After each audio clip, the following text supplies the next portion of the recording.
hadir semua pada hari ini. Di waktu Taman Bersosialisasi ya. Ini dari mana yang bersosialisasi ini? Dari pelajar.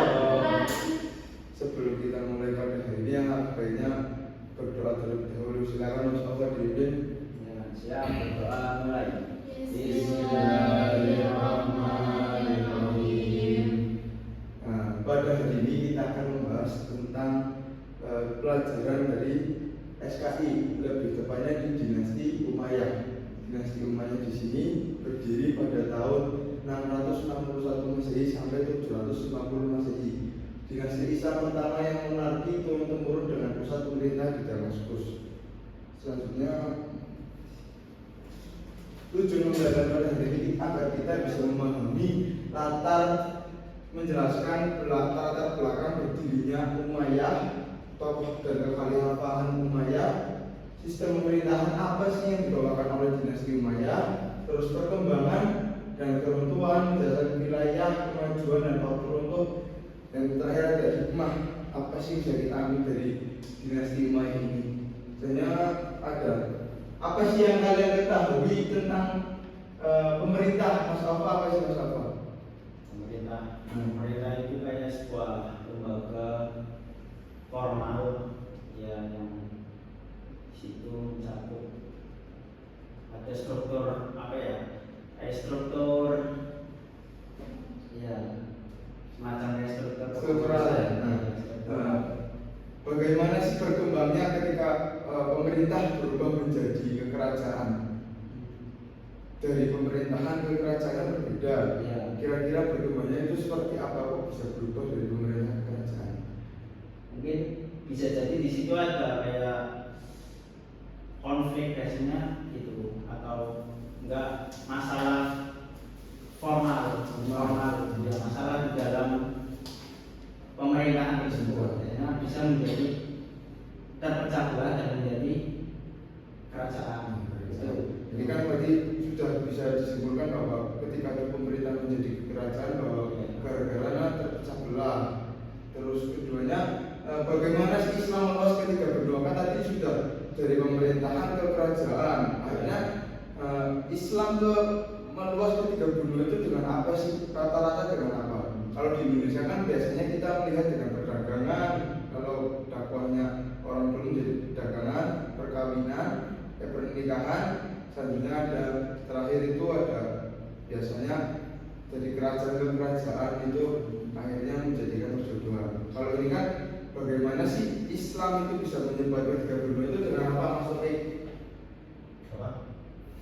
Islam menyebarkan tiga benua itu dengan apa? Perdagangan. Kok perdagangan sih? Maksudnya ini nggak tahu ya. Jadi belum tahu. Nanti di dinasti Umayyah ini kita akan membahas bagaimana Islam bisa menyebar ke tiga benua. Dan latar belakang berdiri dari dinasti Umayyah ini berdiri setelah wafatnya Ali bin Abi Thalib dan perjanjian Hasan bin Ali dengan Muawiyah yang mengakhiri perselisihan dan kebebasan kekuasaan bagi Umayyah. Nah, dinasti Umayyah ini berdiri setelah wafatnya Ali bin Abi Thalib. Setelah wafatnya Ali bin Abi Thalib itu ada apa? Mas Taufik? Yang mengakhiri perselisihan. Ada perpecahan antar umat Islam yang menjadi dibagi dua. Apa saja? Muawiyah. Yang kedua Syiah. Syiah itu apa? Kelompok yang kelompok yang apa? kelompok pada Ali bin Abi Thalib. Muawiyah itu kelompok yang ingin memisahkan diri dari Ali bin Abi Thalib dan mendirikan kekhalifahan tersendiri. Nah, itu selanjutnya pendiri itu dari Muawiyah bin Abi Sufyan. Tadi kan ada dua kelompok, Syiah dan Muawiyah. Kelompok dari Muawiyah ini atau ya benar Khawarij itu dari Muawiyah ini. Dia itu akhirnya memilih pergi dari Madinah langsung ke daerah Damaskus, dan yang kalau Syiah itu lari ke daerah Iran atau sekarang itu Karbala. Peran utamanya itu menata administrasi pemerintahan. Jadi ini Muawiyah itu menata dari awal, karena dia berdiri itu menata apa saja sih bisa administrasi ini berjalan lancar, itu apa saja, membangun angkatan laut. Dan salah satu tadi kenapa alasannya bisa ketiga benua itu salah satunya dengan membangun angkatan laut dari jalur laut maritim. Itu kalau Muawiyah mendirikan sistem pos atau barit. Kalau bahasa Indonesia itu parit lah. Kalau kita melihat perang-perang dunia kedua itu mendirikan parit di sekitar wilayah kekuasaan Muawiyah bin Abi Sufyan. Hanya sistem pemerintahan dan diwan, monarki turun-temurun dengan struktur administratif yang kuat. Diwan berperan penting dalam pengelolaan negara. Al-Jun, di sini ada sedikit kita belajar bahasa Arab atau mendapat sedikit dari bahasa Arab. Al-Jun itu apa mas? Apa? Urusan militer. Nah, urusan militer dan pasukan di sana itu dikenal dengan Al-Jun atau urusan militer dan pasukan. Jadi sama topik Al-Jun, nanti kamu menjadi Al-Jun ya, mengurusi tentang urusan militer dan pemerintahan. Ada Al-Kharaj sebagai pajak dan administrasi tanah, itu mengurusi tanah. Al-Rasail urusan surat menyurat dan diplomasi. Al-Barid atau sistem pos dan komunikasi. Al-Khatam arsip dan pengesahan dokumen. Jadi dalam pemerintahan Muawiyah bin Abi Sufyan ini sudah benar-benar terstruktur sekali, dari urusan militer, pajak, administrasi tanah, surat menyurat, sistem pos atau komunikasi antar anggota, antar tentara di masa itu. Terus arsip pengesahan dokumen yang sangat penting untuk menjadi bahwa terjadinya sejarah ini ada sejarah ini kan dulu adanya arsip dan pengesahan dokumen. Selanjutnya perluasan wilayah. Umayyah memperluas wilayah ke Asia atau Timur Tengah, Afrika Utara, dan Andalusia. Eropa Barat menjadikan Islam hadir di 3 benua. Nah ini kalau kita bisa melihat Umayyah memperluasnya dari ke Asia atau Timur Tengah, Afrika Utara, Andalusia, Eropa Barat. Salah satunya tadi kita udah dibahas mas, lewat jalur apa? Jalur maritim.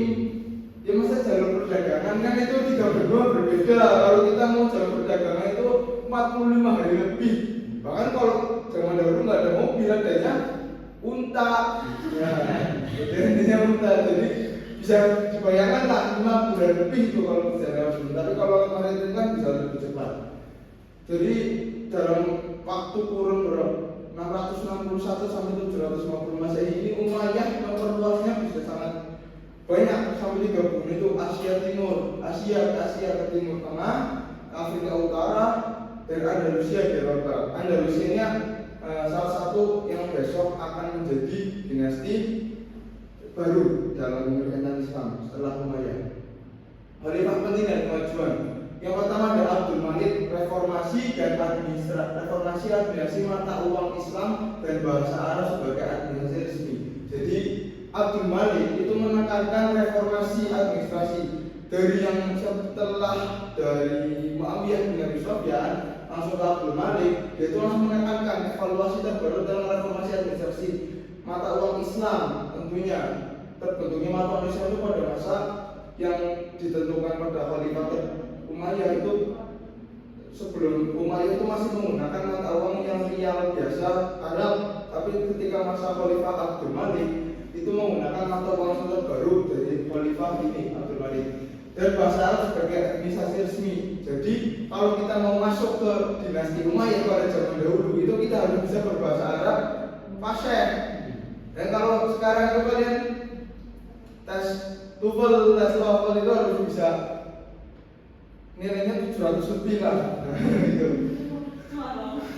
Al-Bani pembangunan masjid besar, misalnya Masjid Al-Aqsa, Masjid Umayyah Damaskus, dan perluasan wilayah. Nah, Al-Bani ini lebih ke arah pembangunan atau struktural.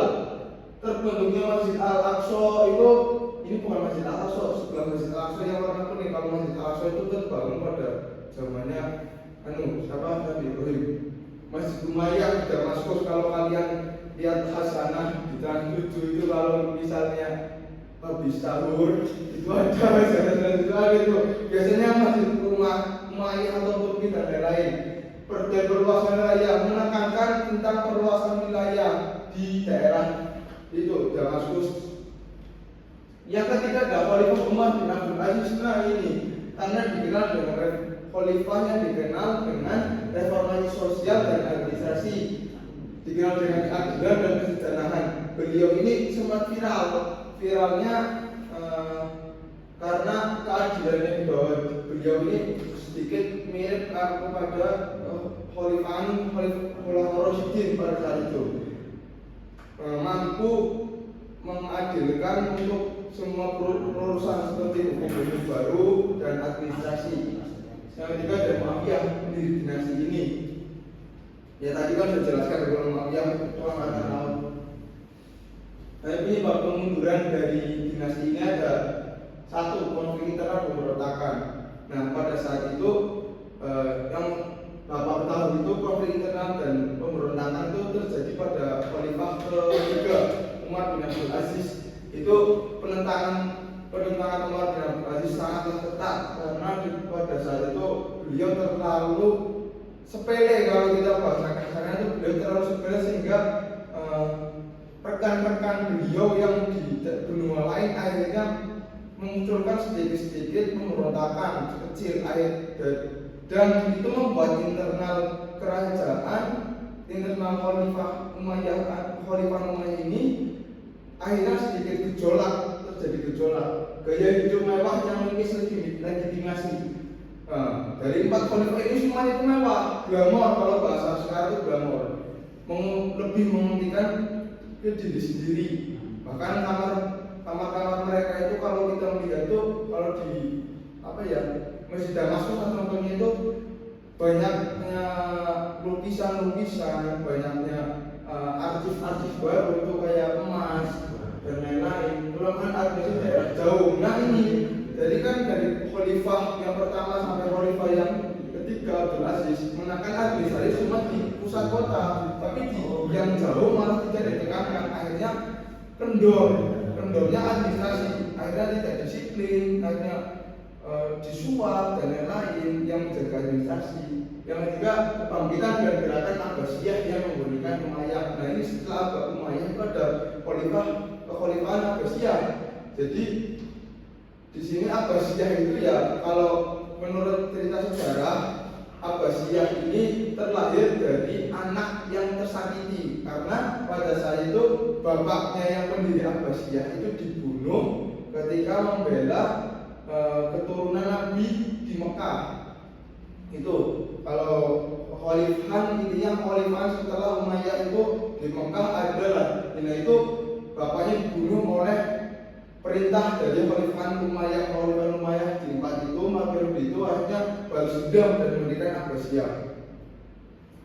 Nah, hanya kita akan ada hikmah dan evaluasi.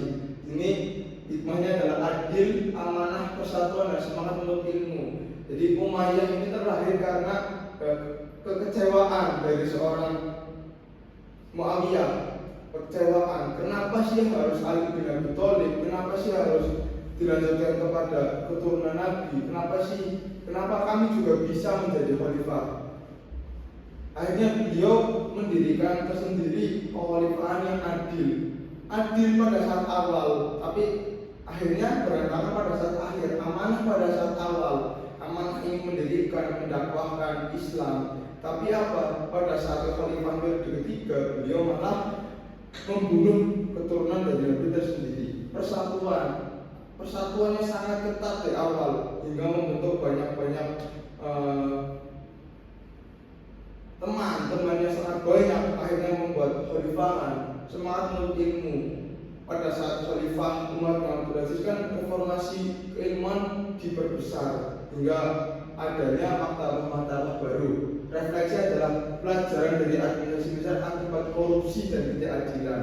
Akhirnya akibat korupsi munculnya pemberontakan, ketidakadilan muncul pemberontakan. Nah itu kalau kita tidak bisa adil amanah akhirnya menyebabkan pemberontakan. Mungkin cukup sekian dari Bapak. Ada soal di buku itu halaman 500 nanti halaman 500 nanti silakan dibaca. Nah, Untuk kerjain Pak. Iya dibaca dan kerjaan mas, kalau dikerjain doang dan dibaca ya chat GPT itu namanya ya. Nah selanjutnya mungkin cukup sekian dari Bapak. Moga Mas Alfa ditutup dengan doa. Ya, siap, Bapak mulai.